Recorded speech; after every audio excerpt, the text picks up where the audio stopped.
L'invité pour ce Zoom est bien connu des téléspectateurs de TV Liberté. Il s'agit de Daniel Dory, le géographe, spécialiste notamment du terrorisme, auteur de nombreux ouvrages sur la question, qui participe notamment à la revue Conflit. Bonjour Daniel. Bonjour. Votre nouvel ouvrage paru en février, c'est Étudier le terrorisme aux éditions VA Éditions, collection Terrorisme. Il porte, comme son nom l'indique, sur le terrorisme et il donne une approche, disons, pluridisciplinaire, pluridimensionnelle de la notion de terrorisme. On va revenir là-dessus. Je ne vais pas commencer mon entretien comme à chaque fois en vous demandant la définition du terrorisme, elle viendra bien après. Mais je vais vous demander quelle menace terroriste pèse aujourd'hui sur la France, alors que les dernières attaques ont lieu fin 2023 à Arras, notamment près de la Tour Eiffel. Donc ça a été des attaques terroristes, pas des attentats d'ampleur. Mais est-ce qu'aujourd'hui, il pèse une menace terroriste sur la France? Et si oui, laquelle? Mais d'abord, il faut commencer par savoir que le terrorisme est une des possibilités dans un vaste répertoire de la violence. S'il y a des attaques de nature plus spécifiquement terroriste que l'on va qualifier de terroriste, c'est-à-dire pas l'action du déséquilibré dont on décide avant ou après qu'il est vraiment déséquilibré ou pas, l'acte terroriste est lié. Comme la définition, on peut déjà peut-être clarifier ce point, l'acte terroriste est fondamentalement un moyen de communication violent. Donc, tous ceux qui ont envie, besoin de communiquer d'une façon violente et qui n'ont pas d'autre moyen de le faire, peuvent recourir à des actions de nature terroriste, soit pour s'adresser principalement à l'opinion publique, soit pour s'adresser principalement au gouvernement, ou pour s'adresser aussi ou à des mouvances différentes auxquelles on laisse entendre que l'on est toujours dans la lutte. Donc, pour qu'il y ait du terrorisme, il faut à la fois que les victimes immédiates soient choisies de façon efficace pour porter le message, et il faut qu'il y ait des entités étatiques ou pas étatiques. Ça peut être un État qui, à la suite de quelques déclarations intempestives d'un chef de l'État dont on peut imaginer que ça peut se produire, énerve les dirigeants d'un autre pays en lui disant « Tiens, nous allons le calmer un petit peu et nous allons envoyer ou nous allons encourager un certain nombre d'amis un petit peu violents pour faire une action de façon à ce que le message suivant lequel on n'est pas content du tout puisse être perçu. » Donc, dans le cas de la France, vu l'état des relations internationales de la France, de la quantité d'alliés que la France a et de la quantité d'ennemis ouverts ou déclarés ou cachés, parce qu'il y a des gens avec qui la France n'est pas nécessairement en bon terme, mais qui ne le manifestent pas. Donc il y a toute une série d'acteurs, donc étatiques ou non étatiques, qui peuvent être amenés à recourir, ou pas, à cette technique. Le terrorisme est simplement une technique, ce n'est pas une idéologie, ce n'est pas un ennemi, ce n'est pas une entité mystérieuse, c'est une technique à laquelle on recourt lorsque l'on a envie de faire passer un message. Et on choisit des victimes qui ont la capacité à transmettre. Exemple, les jeunes du Bataclan. Les jeunes du Bataclan, c'est l'État islamique qui transmet au gouvernement français son mécontentement du fait que la France bombarde l'État islamique en 2014. Et on va s'attaquer à des jeunes qui font la fête dans les 11e et 10e arrondissements, qui sont les 10e et 11e arrondissements dans lesquels le candidat Hollande, qui était le président à l'époque, avait eu ses plus hauts scores. Donc c'est un message qu'on transmet. C'est un message qu'on transmet à... Qui pourrait aujourd'hui être tenté de transmettre un message à Emmanuel Macron pour les Jeux Olympiques ou dans les mois qui viennent? Quelle entité pourrait être la plus susceptible d'avoir quelque chose à réclamer ou un message à faire passer à la France ou à ses gouvernants? Mais il y a une grande quantité d'acteurs qui considèrent que les positions de la France et de Macron, en l'occurrence, peuvent être susceptibles de générer des actes de ce genre-là. La position de la diplomatie macronienne depuis quelques années a la particularité de contenter seulement l'État profond américain et même plus à l'heure actuelle les dirigeants israéliens, puisque la position sur la Palestine est quand même assez ambiguë finalement, vu la pression de la masse musulmane sur place. Donc il y a des tas d'acteurs, que ce soit on pense tout de suite bien sûr à des pays qui sont en guerre pratiquement ouverte, où on envoie des troupes sous forme de conseillers, etc. Et on peut concevoir que dans ces cas-là, il y a une certaine animosité. Donc il peut y avoir ça, il peut y avoir des groupes intérieurs qui sont organisés depuis longtemps et qui vont profiter d'un événement. Bon, on pense maintenant aux Jeux Olympiques. Hein. Pourquoi on parle maintenant des Jeux Olympiques et du terrorisme? Parce que dans la mesure où le terrorisme est un moyen de communication, les Jeux Olympiques sont un show communicationnel mondial. Donc il y a la presse du monde entier, il y a les touristes du monde entier, donc c'est filmé, et c'est pas seulement les journalistes qui viennent, c'est aussi les passants. Maintenant, chacun peut filmer, et donc ça va devenir une attaque. Pendant ces moments-là, deviendrait tout à fait virale. Et donc pas seulement par les moyens de presse, mais aussi par les quelques touristes qui ne se seront pas encore fait dépouiller de leur téléphone portable. Donc il y a une fenêtre quand même d'action, assez brève il faut dire, mais il y a cette action. Donc ça va devenir viral très vite. Donc ça fait que certains moments sont particulièrement... En contrepartie, pendant les Jeux Olympiques, il va y avoir un contrôle tout à fait particulier des zones qui sont à haut risque. Mais la mobilisation excessive de forces de sécurité dans les périmètres choisis vont aboutir à dégarnir d'autres endroits qui peuvent être assez proches. Et là, on crée du risque différentiel significatif. Ça, on a des expériences très claires qui montrent que lorsque l'on a comparativement peu ou relativement peu de moyens d'assurer la sécurisation d'un lieu, on le concentre dans les sites les plus exposés ou que l'on considère les plus exposés et on met beaucoup plus en danger d'autres endroits. Il est totalement impossible de savoir si cette fenêtre d'opportunité va être utilisée. Ce qui est certain, c'est que l'État français et la nation française, beaucoup plus encore que l'État français, sont soumis à une pression permanente, interne et externe, et souvent interne en relation avec des phénomènes externes, ça se voit avec l'affaire palestinienne très très clairement de nos jours, qui font que, dans certaines conditions, le recours à la technique terroriste est possible. Mais ça peut être des émeutes, mais ça peut être des assassinats politiques, mais ça peut être des tas d'autres formes, à commencer par de la criminalité. En revanche, c'est la partie faible qui a recours aux terroristes, généralement, puisque... Pas toujours la partie faible, ça peut être un État fort qui... On imagine mal quand même Israël qui est en guerre, faire un attentat en Occident, ça pourrait paraître étonnant. Mais parfois, des choses inimaginables ont lieu. Israël a fabriqué des groupes au Liban qui ont fait des attentats sous fond drapeau.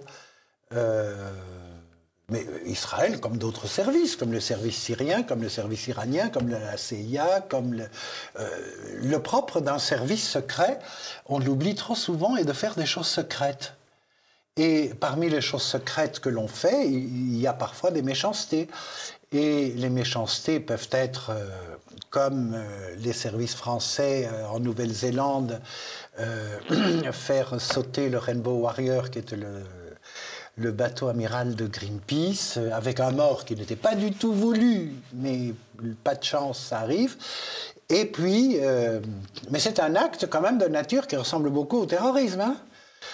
Donc c'est un service secret qui peut le faire sans grande difficulté intellectuelle.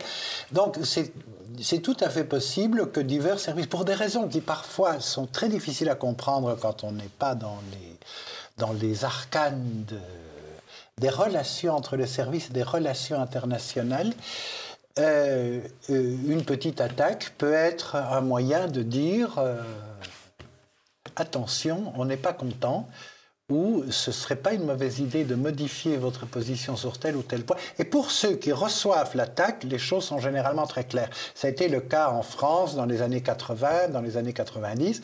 Dans les années 80, c'était les Iraniens avec des proxys qui étaient fort mécontents du fait que la France ne respecte pas les contrats nucléaires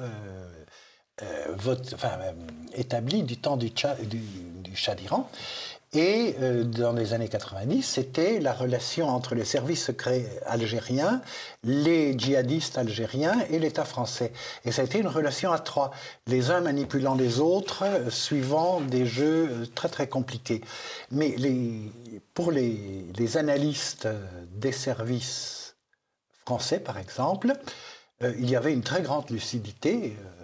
Maintenant qu'on a les mémoires et que ces gens-là sont à la retraite et parlent plus facilement, il y avait une très très grande lucidité sur le fait que les coups venaient en même temps du GIA, donc le groupe islamique armé, et des services secrets algériens. Et aujourd'hui, pour revenir aux Jeux Olympiques ou aux mois qui viennent, il semblerait quand même que si on se réfère aux dernières années, les attaques viennent quand même plus d'organisations terroristes de type État islamique, Al-Qaïda, donc ça reste probablement la menace première, la menace principale. L'islamisme, il faut être très prudent quand on parle d'organismes comme l'État islamique ou Al-Qaïda, parce que ça donne une impression de structure pyramidale, etc. Et ça, c'est une erreur de raisonnement qu'en partie on doit à la militarisation de la lutte contre le terrorisme. Comme le terrorisme est fait par des entités qui sont visqueuses, on n'a pas affaire à des régiments d'infanterie prussienne. Hein. On a affaire à des nébuleuses dans lesquelles les individus passent d'une allégeance à l'autre, d'un territoire à l'autre, exactement ce que la France a connu au Sahel avec l'opération Serval, Barkhane, c'est-à-dire c'était pas des troupes organisées, c'était des petits djihad villageois, etc., à laquelle on n'a rien compris. Et alors, la logique, quand on ne comprend pas l'ennemi, c'est de penser qu'il nous ressemble. Et lorsque des militaires imaginent un ennemi qui leur ressemble, ils ont une structure comme Al-Qaïda, un chef, des sous-chefs, des sous-sous-sous-chefs, puis des fifres, des sous-fifres et des soldats à pied. Bon, et les gens appartiennent à cette structure-là, et puis on lutte contre cette structure-là en faisant la guerre au terrorisme, ce qui est évidemment absurde. Dans la réalité, on a des nébuleuses djihadistes qui peuvent comprendre des organisations qui se font et qui se défont. Par exemple, l'État islamique, sur place en Irak et en Syrie, est en très très mauvais état. Il y a des poches résiduelles, mais qui n'ont plus de capacité à agir. Mais par contre, il y a une structure qui est tenue en grande partie par les services occidentaux, qui est au Khorasan, c'est-à-dire schématiquement l'Afghanistan. Il y a un petit peu de Pakistan et un petit peu d'Iran, c'est la région historique du Khorasan. Et dans cette région-là, l'État islamique s'implante depuis 2015, et comme l'État islamique a été à l'origine une création largement encouragée, pas créée, mais largement encouragée par les services occidentaux, c'est-à-dire les gentils, et dans le but de contrer l'influence chiite iranienne et libanaise, hein, Hezbollah, qui dérange Israël et la Syrie de Bachar el-Assad. Cet État islamique résiduel se retrouve au Khorasan. Au Khorasan, il est sous la bienveillance, sous l'œil bienveillant d'une série de services. Pour quelle raison? Parce que c'est un moyen de tenir les talibans. L'opération qui commence en 2001, après les attentats du 11 septembre, et on envahit, enfin, l'OTAN, les États-Unis, envahissent l'Afghanistan et va donner lieu à une guerre absurde avant de produire en 2003 la guerre aussi absurde que criminelle en Irak. Et la lutte contre les talibans va commencer vraiment, effectivement, dans les années 2009, 10, 11, lorsque les talibans se remettent à fonctionner de façon efficace, avec en partie l'aide des services pakistanais, mais enfin, ça, c'est une autre histoire.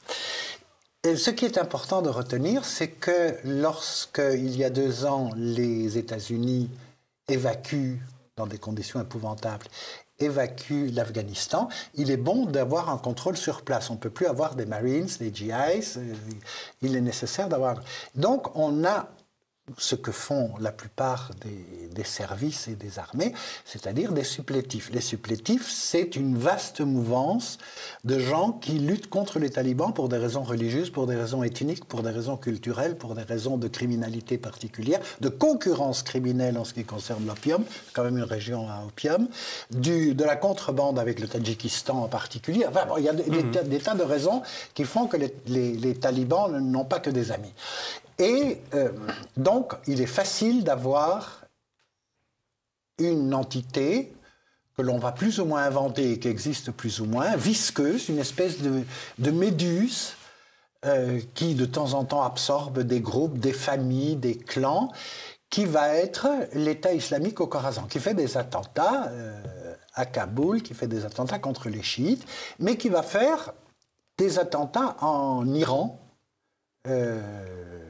très récemment, dans un acte de commémoration après l'assassinat du général Soleimani, et puis qui va faire l'attentat du Crocus à Moscou, puisque ce sont des Tadjiks qui vont aller sous la rubrique État islamique du Khorasan.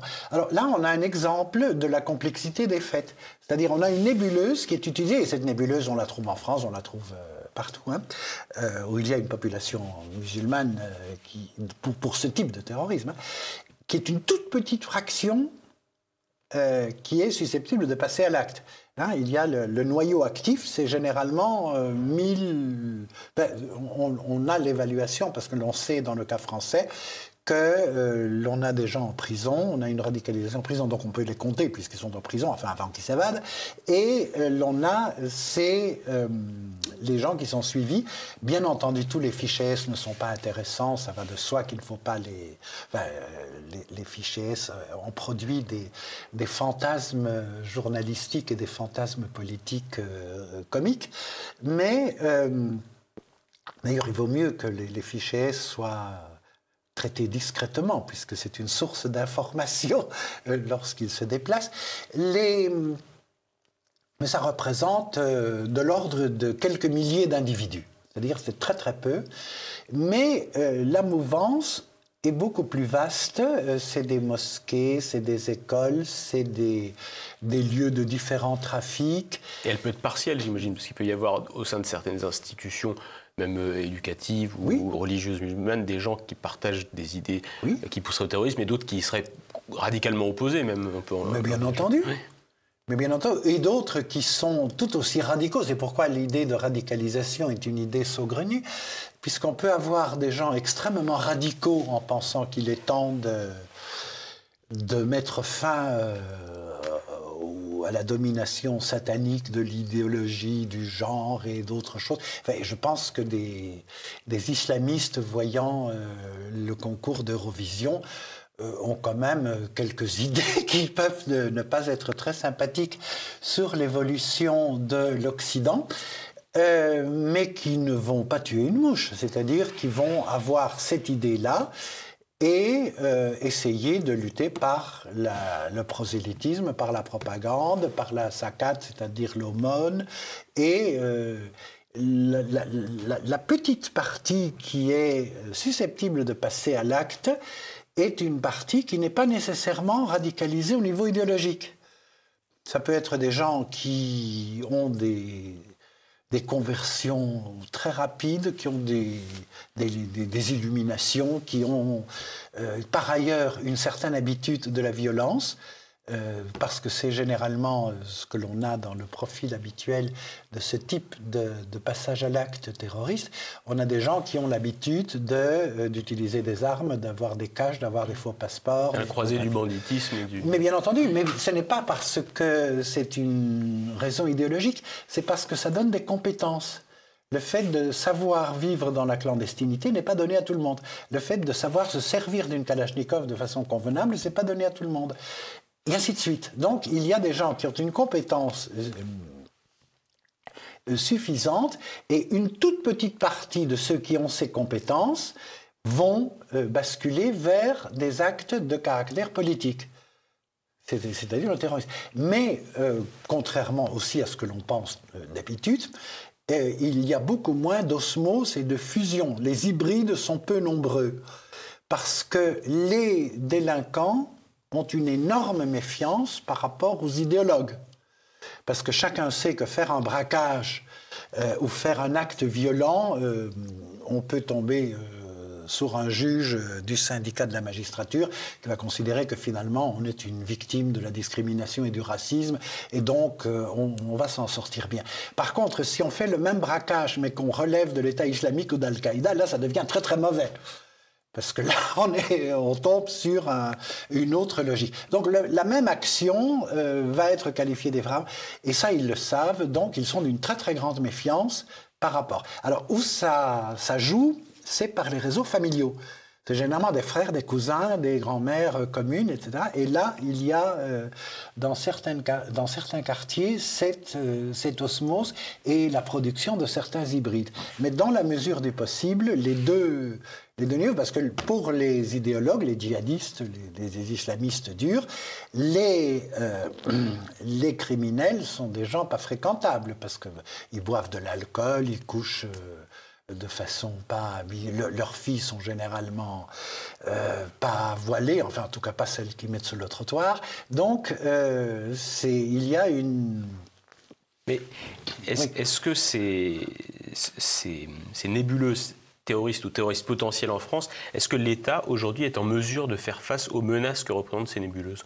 L'État français. Oui, non, l'État français est en mesure d'avoir une idée à peu près correcte d'une géographie des différents processus de création de risques. Ça, sans doute. Parce que la gendarmerie fait son travail sérieusement, parce que la police fait son travail sérieusement. Donc, on est en mesure d'avoir une espèce de diagnostic, d'éléments de diagnostic qui est brut et qui n'est pas théorisé. Parce que les forces de police et de gendarmerie font un travail de terrain dans la mesure où ils peuvent encore rentrer dans certains lieux, mais enfin, beaucoup arrivent quand même à rentrer, font un travail de terrain, recueillent de l'information, mais ont beaucoup de mal à le traiter, à la fois pour des raisons scientifiques et pour des raisons politiques. Parce que les raisons scientifiques, c'est en partie pour ça que j'ai fait ce manuel qui est de donner les éléments à partir desquels on peut comprendre, parce que l'étude du terrorisme, qui est mon domaine, est un domaine scientifique. C'est-à-dire qu'il y a des choses à savoir, il y a des choses à lire. Comme en sociologie, comme en médecine, comme en architecture, il y a des choses à lire. Quand on ne sait pas ça, on recueille de l'information, mais on ne sait pas nécessairement quoi en faire. Deuxièmement, lorsque l'on sait un petit peu quoi en faire, et en tout cas que l'on comprend la nature des phénomènes, encore faut-il que ça passe à l'échelon supérieur, c'est-à-dire au niveau politique.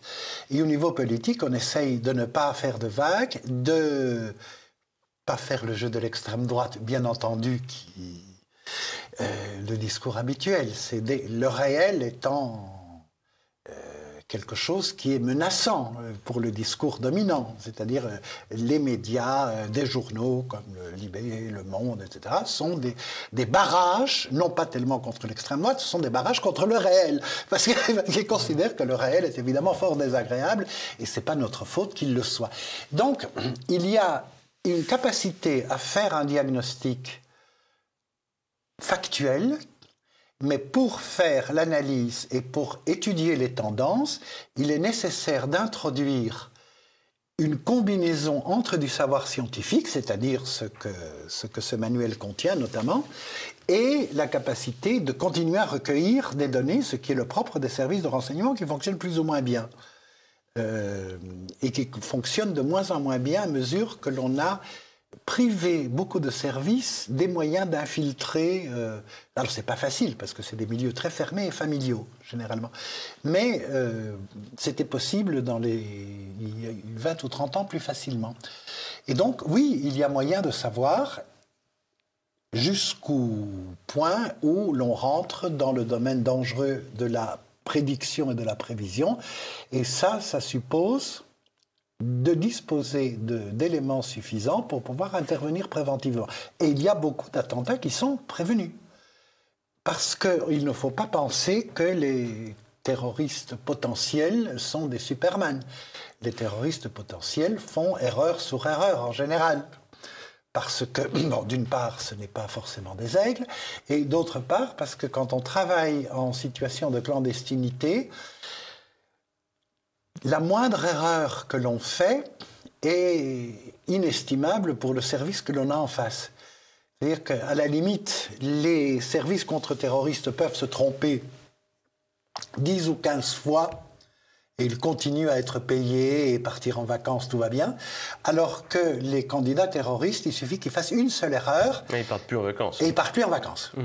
Et avec un petit peu de suivi judiciaire, il risque de ne pas devoir utiliser de la crème à bronzer pendant un certain temps.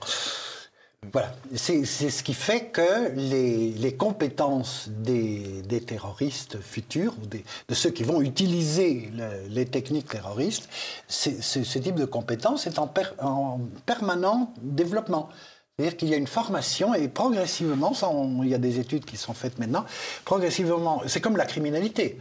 On n'a pas en prison les plus dangereux, on a en prison les plus bêtes. Ceux qui se sont fait... Ceux qui se sont fait attraper, oui. Ceux qui se sont fait attraper. Ceux qui ont le meilleur quotient intellectuel et les meilleures relations et qui ont la capacité à passer à travers les mailles du filet, on ne les rencontre pas, mais ça peut être des criminels. C'est la même chose pour le milieu du terrorisme. Le terrorisme est pratiqué par des gens souvent liés à des services de très haut niveau, mais le terrorisme bas de gamme, la nuisance communicationnelle, la nuisance, c'est quelque chose qui est très difficile à parer parce que c'est généralement des toutes petites structures, des toutes petites cellules familiales ou des individus qui disjonctent à un certain moment, mais avec une intention terroriste, hein, très claire, en transmettant un message. Et il est pratiquement impossible de surveiller l'ensemble du territoire, ça va de soi, et en plus d'infiltrer les viviers de ces noyaux actifs. Une dernière question, puisqu'on va avoir dépassé le temps qui nous était imparti, et c'est une dernière question qui revient sur un chapitre qui m'a particulièrement intéressé dans le livre. C'est un chapitre dans lequel vous interrogez l'efficacité du terrorisme, et ma question pour les téléspectateurs serait la suivante, c'est en France, le terrorisme a-t-il été efficace pour certains commanditaires, pour certaines causes? Est-ce que le terrorisme a porté ses fruits pour défendre une idée ou une idéologie? Pas nécessairement pour défendre une idéologie, mais enfin le terrorisme, en général, échoue. Dans la plupart des cas, le terrorisme. Alors, parfois ça fonctionne. Par exemple, la création de l'État d'Israël est liée à des campagnes terroristes menées par des gens qui vont devenir des dirigeants de l'État d'Israël après. Et qui après, bien sûr, vont faire des campagnes contre le terrorisme des Palestiniens, etc. Donc c'est des histoires compliquées. Pendant la guerre d'Algérie, le FLN va utiliser des techniques terroristes très très claires qui ne vont pas être déterminantes pour la victoire du FLN, mais vont contribuer à la démoralisation et vont contribuer au pourrissement de la situation. Donc le terrorisme, généralement, n'agit jamais seul. C'est-à-dire, on utilise le terrorisme parmi la propagande, parmi la relation internationale, quand c'est une cause de ce genre-là. L'ANC sud-africaine va utiliser le terrorisme, Nelson Mandela parmi d'autres, mais en même temps, des campagnes de presse, des campagnes de publicité, il y a toute une série d'action dans un registre compliqué. Dans une certaine mesure, les attentats des années 1980 en France ont entraîné des modifications à la marge de la relation de la France avec l'Iran, qui était à ce moment-là en guerre avec l'Irak. Parce qu'il y avait Carlos à l'époque, enfin on comprenait assez bien comment ça fonctionnait. Donc il y a eu des modifications qui n'ont pas été des succès au sens strict, mais ça a eu un impact. Alors en général, à la différence donc de ces cas spectaculaires, Israël, que l'on cite dans tous les manuels, Israël, Algérie, etc., en général, ce n'est pas suivi d'un grand succès, mais ça entraîne un affaiblissement de la conscience de la population, c'est-à-dire que alors que le terrorisme n'est jamais aléatoire, les victimes sont choisies en fonction de leur capacité vectorielle, enfin l'identité vectorielle, ce que j'appelle, c'est pour ça qu'il faut lire le livre pour savoir ce que c'est la capacité à porter le message. Donc c'est pas aléatoire, on choisit, mais ça laisse l'impression que tout le monde peut être victime. C'est des gens apparemment pris au hasard, donc on se dit ça peut être moi. Et ceci entraîne une perte de confiance par rapport aux autorités des pays. Puisque ça contribue à l'affaiblissime des États. Des États. C'est-à-dire que c'est un élément qui contribue au délitement des États, dans la mesure où l'une des raisons fondamentales de l'existence de l'État, c'est de garantir la sécurité des personnes et des biens. Dès que l'État n'est plus capable de garantir la sécurité des personnes et des biens, sa légitimité, notamment à percevoir l'impôt, se pose. Et la possibilité que les gens reprennent ces fonctions régaliennes à leur compte. C'est ce que l'on voit d'ailleurs en Nouvelle-Calédonie maintenant. Dès le moment où une partie de la population considère qu'elle n'est plus protégée, elle s'organise en groupe d'autodéfense. On a vu ça partout.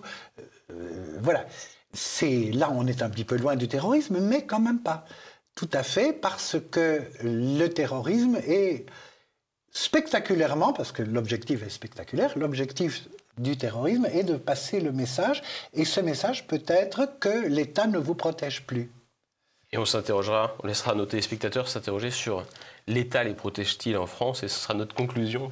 Mais il protège, heureusement, nous avons des autorités efficaces qui nous donnent des chiffres fiables et qui font que les gens ne se font par exemple pas poignarder dans les rues. Enfin, sinon, ce serait impensable.